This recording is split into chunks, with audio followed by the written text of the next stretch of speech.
Erokamano, arwako ji duto kendo e thuolo machielo mar gweth mar okinyi e chokruok mar Ruoth otimonwa. Kapok wachako to walam Nyasaye. Uro maler, Nyasaye moklo jateko wuon loch. Nyasach Ibrahim, Isaka kod Jakobo, Lwanda mosiko manyaka chieng'. Nyasaye mantie uritimo gik madongo. We wayie kuom wach mangima man gi teko, kendo wakwayi Nyasaye ni kuom nyalo mar teko mar maler. E nying Yesu Kristo we wachni okaw thuolo e chunywa. Roni maler obed japuonj ka an abedo tung' kendo abedo duol kende. We wayud thuolo Nyasaye mar rado kodi e thuoloni. Erokamano ne jaera mar Lolwe TV, kama nade ma entie kowinji Nyasaye mondo koro igwedhe. Yudo duong' kikawo thuolo weche duto kitamo loch te mag wasigu e nying loch mar Yesu Kristo akwayo. Amen. E thuolo machielo miluongo ni kawuono, Nyasaye otimo ng'wono mondo wayud wachne kawuok e kitabu mar Injili Mariko. Injili Mariko 16 matindo 15 nyaka 17. Wach ma wadhi yudo wuok e kitabu mar Mariko 16 madongo, matindo 15 nyaka 17. Mowacho niya: eka nowachonegi niya, dhiuru e piny duto uyal wach maber ne ji duto. Ng'ama oyie kendo batisi nokwo, ng'ama ok oyie bura noloye. Ranyisigi joma oyie nobedgo: ginigol jochiende e nyinga, giniwuo gi dhok manyien, ginimath thuonde, kendo kaponi gimadho kwiri moro ok notim gima lit ngang'. Giniket lwetgi kuom joma tuo, mi joma tuo noyud ngima. Amen. Agone Ruoth erokamano. Thuon wach hie ma adwa nawuoye en wach maber. Ujumbe kata thoro mar wach ma Roho Maler okete chunya, mawinjo ka gwedha kendo gero chunya, en wach maber. Wach masomo e kitabu mar Mariko wuoyo kuom wach manotimore bang' chier mar Yesu Kristo. Yesu nodak e piny kuom higni 3.5. Sama nodak e piny ka kuom higni 3.5, noyalo, notimo honni madongo gi ranyisi, nowuotho e mier matindo gi madongo, nogonyo joma Satan sando, nochiero joma tho, noyawo wang' mufni, nogonyo rong'onde gi pudhe, kendo notimo gik madongo manodhiero ng'eyo. Wachni bang' kosegik e giko mar thuolone mar mission mare, to malero ni nosande, nochwade, nogure aeto tho e msalaba. Ndalo 3 nochier to rado gi jopuonjrene. Kama somo en kama bang' chier, tok Sabato, Jumapil gokinyi, orado gi jopuonjrene 11 banodong'. Noyudo ka gikuyo, noyudo ka gidagi yie, noyudo ka gin joma geno margi olal. Bang' weche manyotimore ka Yesu wuod Nyasaye ichwado malit kendo isando, to wachno nomiyo gikuyo to gilorore ot moro. Sama Maria nya Magdala gi Salome gi mon moko ne jodhi kar liel mondo wir ringre Yesu, Mumalero ne giyudo ka Yesu sechier. Kendo Yesu nothinyore negi to wacho negi ni gidhi giwach ne jopuonjre ne osechier ongima kendo osemayo pinyruodh mudho mamlaka gi loch gi teko duto momayo nyaka kifungu. Aeto kelo ngima ne koth dhano, okelo loch ne koth dhano. To wach manowuoye gi jopuonjre ne 11 gi joma moko mane wuotho kaluwo bang' yie manowuoye mar pinyruoth. Yesu nokelo gimiluongo ni pinyruoth mane Satan omayo dhano e puodho mar Eden. Kendo pinyruoth sama nokele, Yesu noloko loch e Golgotha kar angawich. Sama ne loro pinyruoth, Yesu nomayo Satan teko gi mamlaka mar ngima mane Satan owilo gi tho mar chuny. To mae gimomiyo wacho negi ni dhano nyowuotho to kuyo, dhano nyowuotho to neno masira gi chandruok, dhano nyodak to ber onge, dhano neno weche mapek malich miwuoro, dhano nie jela gi twech mar jasigu Satan.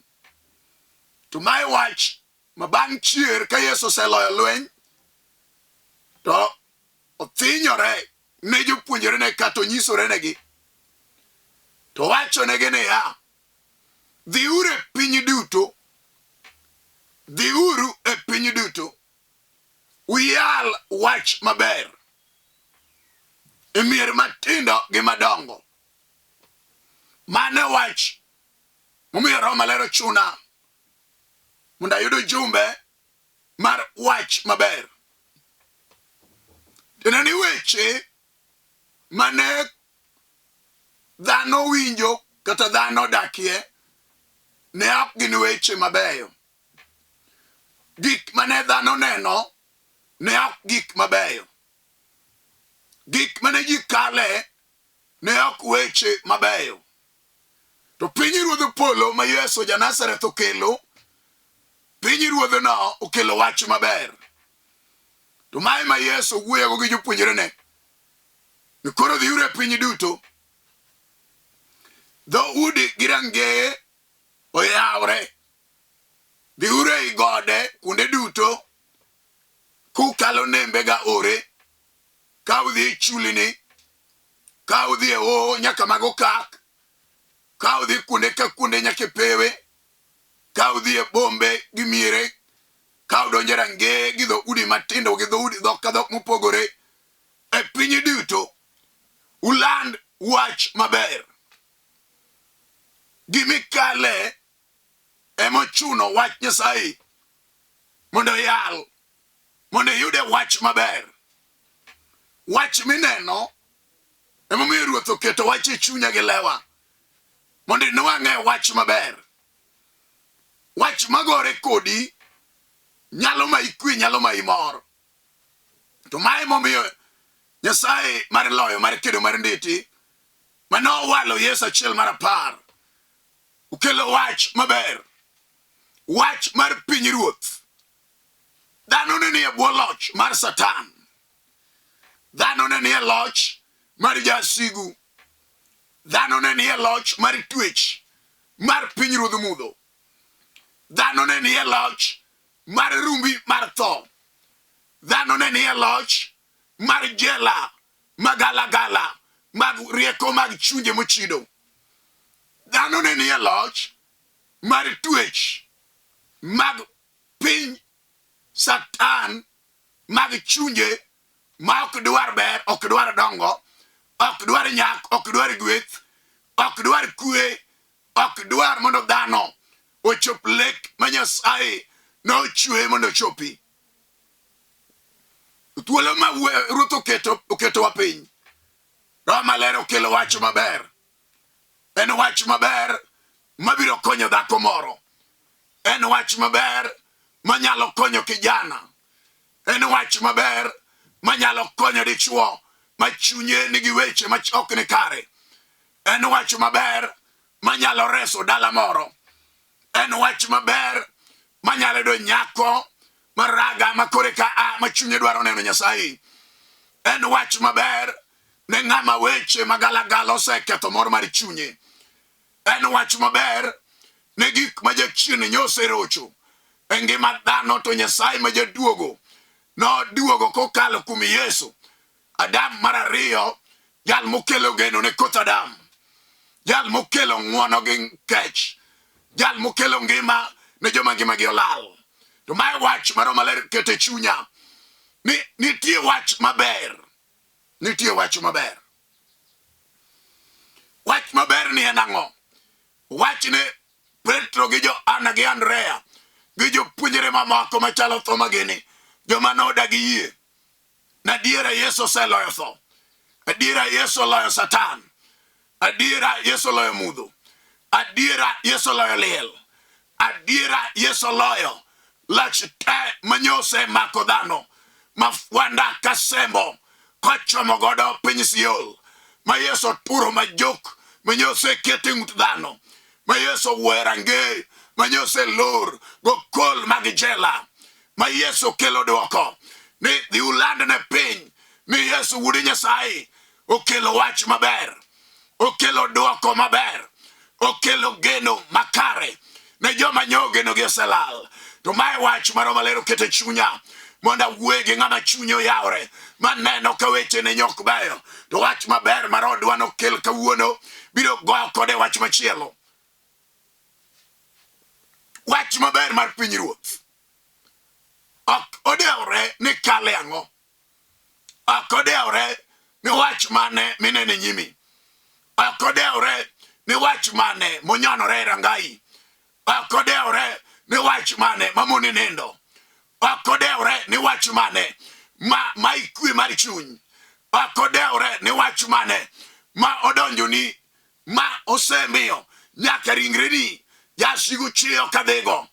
Ok odeore ni wach manade mogurore depo mar dala machamo dala motamo dala kwe. Wan gi wach maber ma Yesu wuod Nyasaye okelo. Umalero ni wach ne gene ya ni ng'amo yie wach maber no mar ngima mar ler mar loch. Jal mo yie wach maber no. Wach no tingo gimiluongo ne war ruok. Wach maber no tingo gony. Warruok en gony kigolo ng'ate jela. Wach maber no tingo ler ne joma odakie mudho. Era warruok en ler ne joma nie mudho. Wach maler no era yaw ne gik molor. En warruok mar chuny. Warruok teko mag tho mag liel.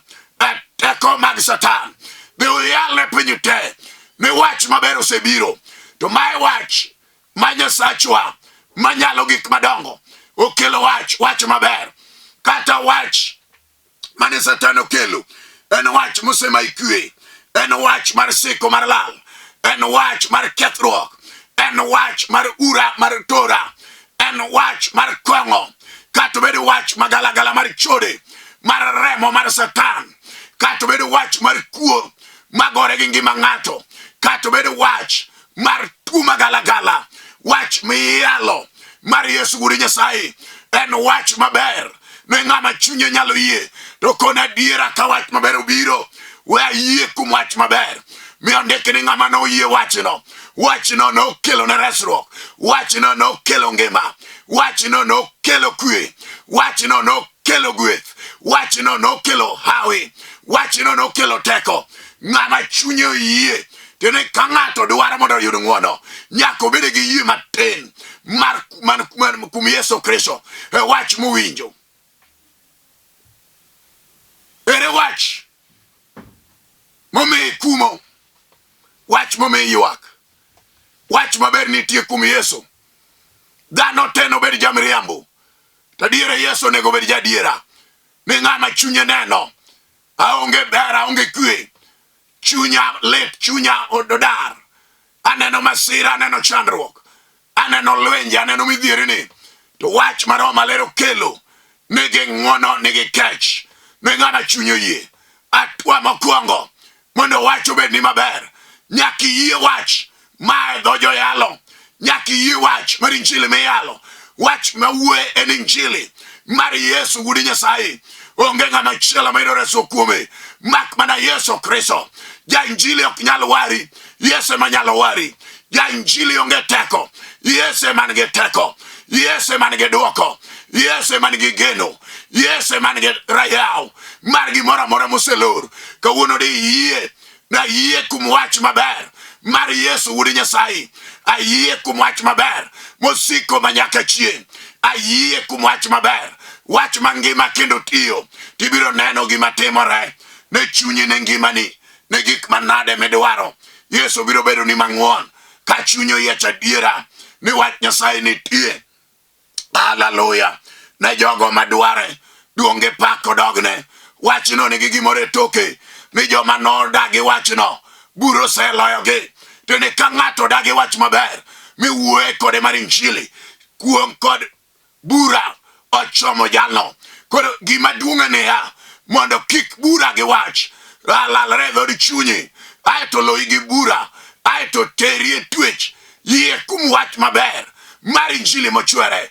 Nengo mane Yesu chulo, nengo mane Yesu ting'o, nengo mane Yesu kawo, en gir nengo monego dichuo kata nyako, monego kijana kata jaduong', kata mama oyiero kawo. To wach na yiero wach maber mar Yesu Wuod Nyasaye. Akaw wach maber mondo ayud ngima manyaka chieng', mondo ayud resruok manyaka chieng', mondo ane gik ma Ruoth wuoye. Wacho niya, joma noyie wachno nomigi teko. Tene wach maber no nokelo teko. Wach mar Yesu no nokelo loch. Wach mar Yesu noloyo wasikgi.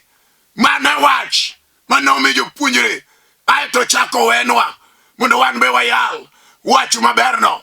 Nidhiure piny duto uland wach maber.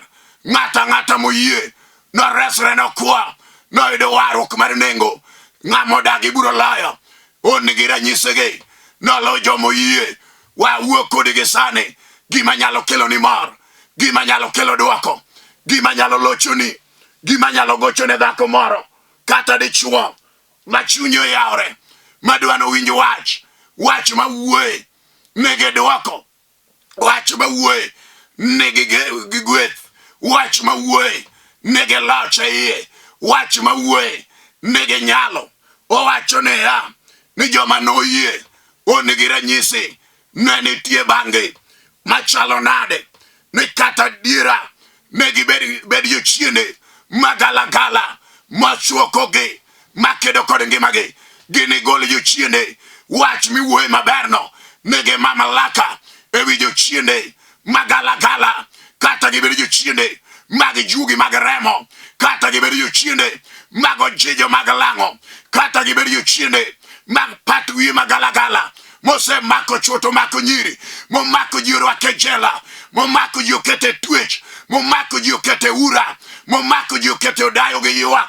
Wach maberno nigi teko gi loch mar golo jochiende, kata obed jachien mochamo remo, kata obed jachien mar dhier modhige iye, kata obed jachien mar nek magalagala, kata obed jachien mar tuoche maonore, kata obed jachien manosenego ji otieko. Wach maberno nigi loch e wiye. Omege mamlaka, omiwa mamlaka ka wayie kuom Yesu ewi jochiende magalagala. Hallelujah. Yesu ja Nazareth, umwami jakondo mula. Rabi okelo geno, Rabi okelo dwoko, Rabi okelo loch. Yesu okelo nyalo. Ni wan abed gi loch ewi jochiende magalagala, ewi loch te mag Satan. Jal ma jamiriambo, jal ma jango weteno, jal ma jakume janek. Wan gi loch e wiye ka wayie kuom wach maber. Ere ng'ama chunye dwaro dira nonega kawe wach maber mondo ane ka Yesu tiyona. Wachno wacho niya, wach maberno nigi one iye, wach maberno nigi ranyisi, wach maberno Yesu sire ene toke.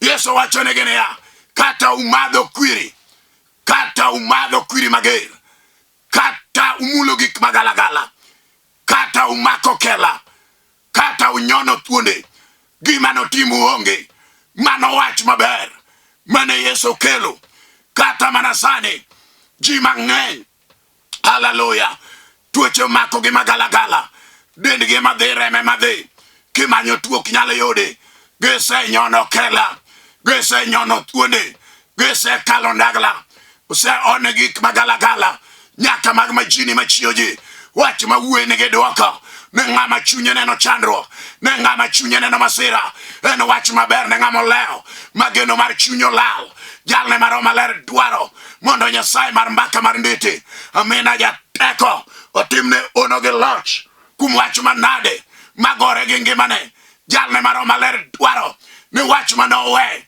nige teke wi jochiende, nige teke wi loch te, nige teke wi kwiri, nige teke wi okela, nige teke wi thomoni, nige teke wi thuonde, nige teke wi kwiri magalagala, ne kate madho mana kwiri, wach Nyasaye no kal kodi, wach Nyasaye no muom kodi, wach Nyasaye no pandi, wach Nyasaye no changi, wach Nyasaye no duogi ngima kendo, okodewre ne in kama nade, okodewre na ng'oma timi, okodewre ne wasiki chalo nade, okodewre ne ging'eny gi chalo kuyo mane dho nam, okodewre ne gi chalo thomoni, okodewre gi ramo gi chalo sulwe, wach momiwa nigi teko, dwaro ng'ama chunyo yie, wacho na winjo wach maber, wach mabiro miya yud geno kendo, wach mabiro miya amalo, wach mabiro miya yud giga, wach mabiro miya yaw gik molor, wach mabiro miya bed gi loch, wach mabiro rwako yie maduong', mar chuny mar gony,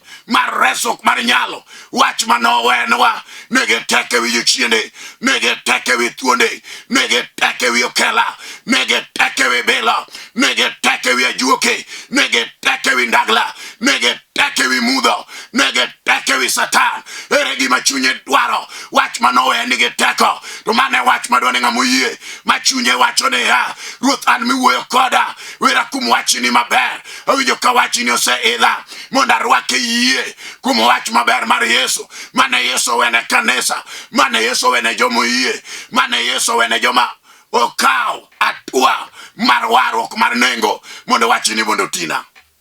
Hallelujah. Ere gima chunye neno, ere yie ma chunye osekaw, ere atua misegoyo, ere yie minjo koseidhi, jachien onge gi teko, satan onge gi loch, oja miriambo, oja wuond ji, oja ang' jowete, to wach manomiwa nigi teko, ewi jochiende, ewi okela, ewi thomoni, ewi bilo, ewi majini, ewi ndagla, ewi chien ka chien nyaka choke, maga jugi mago jejo, magalagala mag satan, ere ng'ama chunyo yecha dira, makona diro thiwuoyo koda, kalo kum wach mawinjo, ane majasigo sesanda, una winjo wach maber, ase wuotho kadwaro resruok, kama da yude onge, ta winjo wach me wacho, nege teko nege loch, wach mugik ma wacho no nokelo, wacho ne ya, unuket lwetu, ewi joma tuo, to gene changi, to ne wach maber, nege chang, kata tume tui galagala chalnade, kata tume tui onge yade, kata tume tui osema imwandu, kata tume tui osede gemenga, kata tume tui ose chamo ringo, giremo to weni chogolelo, kata tume tui en gima irito go thao, wach maber mawuoye, kodonje chunyi to donje ringri, wach no kelo ngima, wach no kelo chang, wach no kelo gony, ne joma tuo sando. Hallelujah. Duong' odog na mena, duong' odog ne nyarombo, duong' odog no sana, duong' odog ne jadolo, duong' odog ne komanda, kum wach maber mar loch, man gi teko, man gi nyalo, man gi geno, man gi gweth, wach ma yaw gi molor, wach magonyo joma satan sando, wach machango jomo dekre orano, kata gibedo dekre mose chamo mwandu, udekre mose dhege ng'ato, udekre mose miyo ng'ato yuago dayo, udekre moloko chia mar ng'ato, udekre mokelo gik magalagala, modake chuny ng'ato, okodewre, wach mawuoye en wach maber, makato bed keny, menyo jachien oseketho, ma weche okethore, weche wuore, wach maber nyalo lose, kato bed nyithindo ma chunygi nyosedar ni onge ber onge gene ngima wach ma wuoyi nyalo losogi mar Yesu Wuod Nyasaye okodewre ni en ang'o matimore gi ngima ng'ato, okodewre ni en ang'o magore gi chuny ng'ato, okodewre ni en ang'o moniang' ne ng'ato modhi gi iye, okodewre ni en ang'o momiyo geno mar ng'ato lal. Wach ma Yesu ketelewa nigi teko, en wach maber. Kato bed mano ala ma ng'ato loko, Nyasaye mar loyo mar ndete okelo wach maber nyaka tije mag lwetwa kiyie wach maber.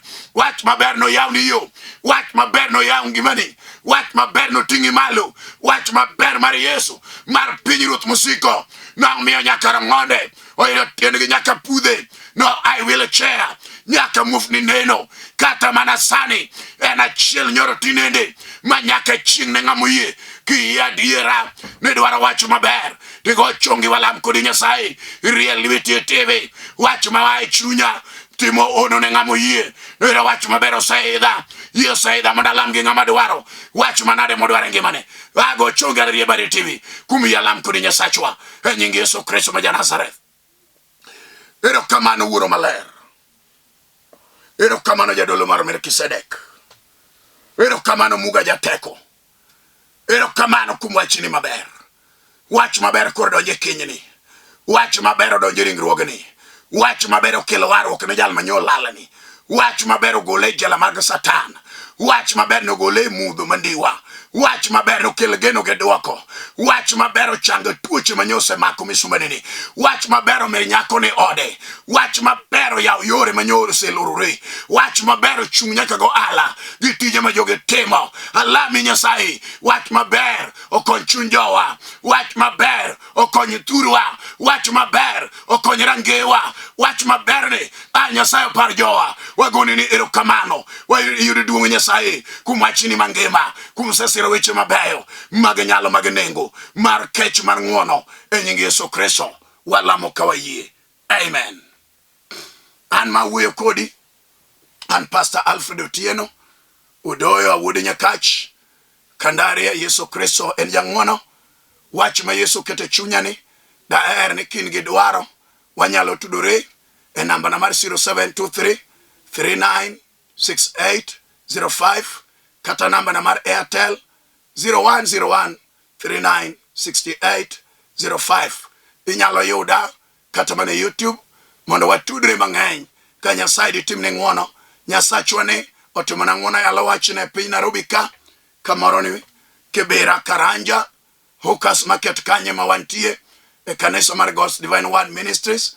Kendo Nyasaye magwedho ji ogwedhnau oting'o malo e nying Yesu Kristo ma Nazareth. Gini en marwa mar jaluo waradi tich ang'wen manyien. Amen. Shalom.